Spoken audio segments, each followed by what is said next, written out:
Hello guys. So for this video guys, update ko kayo sa aking tanim. Dito naman tayo sa isang Euro garden ko. So we are here in my third Euro garden. Ikatatlong Euro garden ko to. Ito guys, this one I planted a green onion. Hala, parang namatay siya. Ay di, buhay pero nagbalintong. Ayan, ganyan natin ilagay. Oh. Ayan. Yung puti ay, yung gamot niya ay napunta sa taas.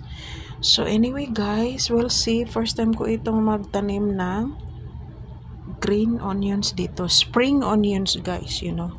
Spring onions ito. So far, lumalabas naman sila, nag-germinate naman sila lahat, pero mahina. It's very slow growing, but it's growing. Yan, lumalabas na sila guys. Oh, yan, tingnan ninyo. Yan, silang lahat. It's green onion. So, pag malaki-laki na sila, lagyan natin sila ng at saka para pang support na hindi sila mahulog or ganyan mapilay. Ayan. So yan ang aking green onion update. Ayan, sumulpot na sila yung iba. Ayan. Ayan. So tinanim ko dito guys is seeds. Binili namin. Ayan. So ito tinanim ko ng January 7, and ngayon is January 16. Ano na? 9, 10, 11, 12, 13, 14, 15, 16.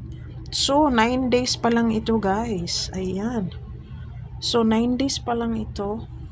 This is 9 days old green onions. So that's it guys. That's the update of my third Euro garden that I plant onion. Ayan. So that's it guys. Thanks for watching. Bye.